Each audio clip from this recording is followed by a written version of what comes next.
চিংড়ি মাছের মালাইকারি না, ভয় পেয়ে যেও না যে এটার মধ্যে নারকেলের দুধ লাগে। না, এটার মধ্যে কোনো নারকেলের দুধ লাগবে না। আমি ঘরে থাকা জিনিস দিয়ে আজকে বানাবো চিংড়ি মাছের মালাইকারি। নমস্কার বন্ধুরা, সবাই কেমন আছে? আশা করছি সবাই খুব ভালো আছে, সুস্থ আছে, আমরাও ভালো আছি।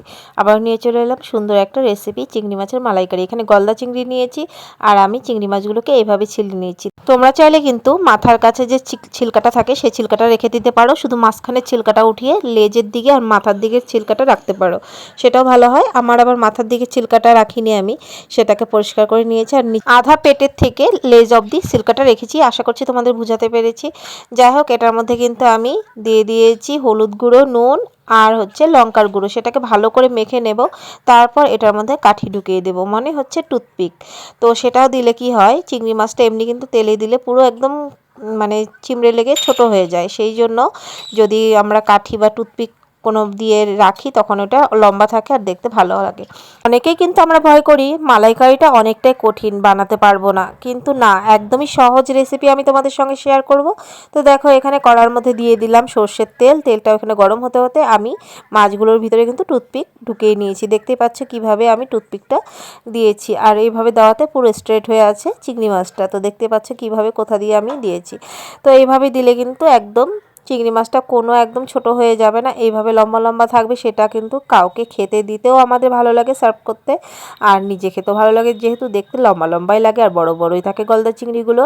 যাই হোক, এখানে তেল গরম হয়ে গেছে, দিয়ে দিলাম মাছগুলোকে। আর আমি কিন্তু বেশি একটা ভাজবো না, বেশি ভাজলে চিংড়ি মাছ একটা ছাবড়া ছাবড়া লাগবে, সেই জন্য হালকা ভাজতে হবে। এপিট ওপিট হালকা লাল করে আমি ভেজে নেব চিংড়ি মাছগুলোকে। চিংড়ি মাছের মালাইকারি মানেই কত কিছু লাগবে না, কিছুই লাগবে না, ঘরে থাকা জিনিস দিয়ে, আমাদের রান্নাঘরে যেগুলো জিনিস থাকে সেগুলো দিয়েই কিন্তু আজকে একদম ঘরোয়া পদ্ধতিতে চিংড়ি মাছের মালাইকারি বানাবো, যেটার মধ্যে নারকেলের দুধ পর্যন্ত লাগবে না। যেটা আমাদের হয়, অনেকে আমরা ভাবি যে নারকেলের দুধ লাগবে, থাক বানাবোই না।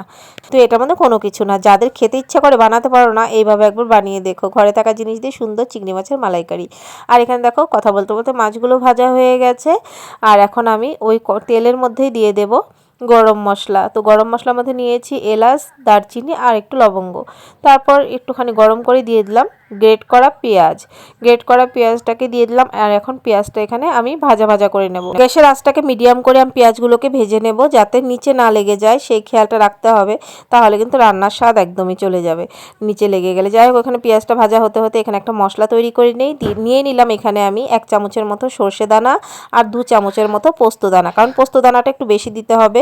তারপর এটাকে আমি শুকনো একদম ঘুরিয়ে নেব। দেখো, শুকনো ঘুরিয়ে নিয়েছি। এখন কাজুটা আমি আগে থেকে কিছুটা কাজু ভিজিয়ে রেখেছিলাম, সেই কাজু শুদ্ধ জল শুদ্ধ আমি দিয়ে দিলাম। এখন একটা মিহি পেস্ট তৈরি করে নেব, আর এখানে একটু নাড়িয়ে নেই। তবে এখানে দেখো, পেঁয়াজটা কিন্তু আমার হালকা হালকা লাল লাল ভাজা ভাজা হয়ে গেছে। তারপরে আমি দেব কাঁচা লঙ্কা, তার সঙ্গে রসুন, কোনো আদা দেব না, কাঁচা লঙ্কা রসুনের পেস্টটা আমি দিয়ে দিলাম।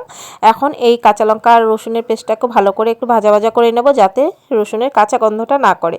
একটু জল শুকিয়ে গেলে সামান্য জল দিয়ে তারপরে কিন্তু ভাজা ভাজা করে নিতে পারো। তো আমি একটু সামান্য জল দিয়ে ভাজা ভাজা করে নিচ্ছি। তার মধ্যে দিয়ে দিলাম হলুদ গুঁড়ো পরিমাণ মতো, দিয়ে দিলাম ধনে গুঁড়ো 1 চামচ, আর দিয়ে দিলাম কাশ্মীরি লঙ্কার গুঁড়ো, বা তোমরা এমনি নর্মাল লঙ্কার গুঁড়ো দিতে পারো। আমি এমনি যেটা নর্মাল লঙ্কার গুঁড়ো, যেটা ঝাল হয়, সেটাই দিয়েছি আর কি। যাই হোক, ওটা দেওয়ার পর একটু জল দিয়ে দিলাম, যাতে নিচে না লেগে যায়, সেই কারণে হালকা একটু জল দিয়ে এখন ভালো করে কষিয়ে নেব। তো দেখো, সুন্দর কিন্তু কষানো হয়ে গেছে, দেখে বুঝতেই পারছো। যতক্ষণ না তেল ভেসে উঠবে ভালো করে কষাতে হবে, কষানোর উপরেই রান্নার স্বাদ। আর এখানে দেখো তেল ভেসে উঠেছে, দেখে বোঝাই যাচ্ছে। আর এখানে আমি যে পেস্টটা করে রেখেছিলাম সরষে পোস্ত আর কাজুটা, সেটার পেস্টটাও দিয়ে দিলাম। মিক্সিং জারে লেগেছিল সেটাকেও ধুয়ে সেই জলটাও দিয়ে দিলাম। এখন এটাকেও ভালো করে কিন্তু কষিয়ে নিতে হবে। গ্যাসের আঁচটা অবশ্যই মিডিয়ামে থাকবে, তাহলে কষানোটা দেখবে সুন্দর হয়। তো গ্যাসের আঁচটা মিডিয়াম করে কিন্তু একটু সময় নিয়ে এটা রান্না করতে হবে। আর নাড়াচাড়া করতে করতে তারপর নুন দিয়ে দিলাম এটার মধ্যে পরিমাণ মতো, যতটুকু নুন লাগবে। আর নুন দেওয়ার পর দিয়ে দেব 1 চামচ চিনি, মানে ছোটো চামচের 1 চামচ চিনি দিয়ে দিলাম। এখন এটাকে ভালো করে কষিয়ে নেব, একদম সুন্দর করে কষিয়ে নেব।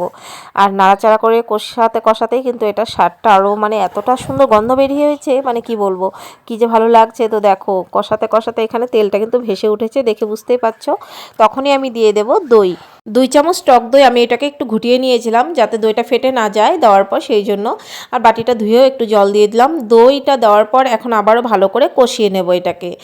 আর তোমরা বন্ধুরা যখন দইটা দেবে তখন অবশ্যই গ্যাসের আঁচটা কম করে রাখবে, তাহলে দইটা কখনোই ফাটবে না। তো এখানে কিন্তু ভালো করে নাড়াচাড়া করতে করতে কষিয়ে নেব, তখন একদমই দইটা ফাটবে না। তো দেখো কষানো হয়ে গেছে, সুন্দর তেল ভেসে উঠেছে, মানে কষানো হয়ে গেছে। তারপরে দিয়ে দেব দুধ আর জল, আমি যেটা গরুর দুধ হয়, গরুর দুধ আর জল আমি মিক্সড করে রেখেছিলাম, সেটাকেও দিয়ে দিলাম। তোমরা চাইলে শুধু গরুর দুধ দিয়েও করতে পারো। আমি 1 কাপ গরুর দুধ নিয়েছিলাম আর আধা কাপ মানে জল নিয়েছিলাম, এই হিসাবে মাপ করে দিয়েছি আর কি, দুধটা বেশি। তারপর দেখো ঝোলটা বলক উঠে যাওয়ার পরে ভাজা চিংড়ি মাছগুলোকে আমি এটার মধ্যে দিয়ে দিলাম। আর এখন ভালো করে বলক উঠিয়ে নেব, যাতে চিংড়ি মাছের গন্ধটা পুরোটা ঝোলের মধ্যে ছড়িয়ে যায়। তো ভালো করে একটু নাড়াচাড়া করিয়ে নিলাম। এখন আমি ঢাকা দিয়ে দিব আর গ্যাসের আঁচটাকে মিডিয়াম করে ভালো করে বলক তুলে নেব। তো দেখো ঢাকা দিয়ে দিয়েছিলাম, ঝোলটা কিন্তু অনেকটা শুকিয়েও নিয়েছি। লাস্টে দিয়ে দিলাম গরম মশলার গুঁড়ো, আর বাস গ্যাসের আঁচটা বন্ধ করে ঢাকা দিয়ে কিছুক্ষণের জন্য রেখে দিলাম। আর এখন দেখো সুন্দর কিন্তু তৈরি হয়ে গেছে।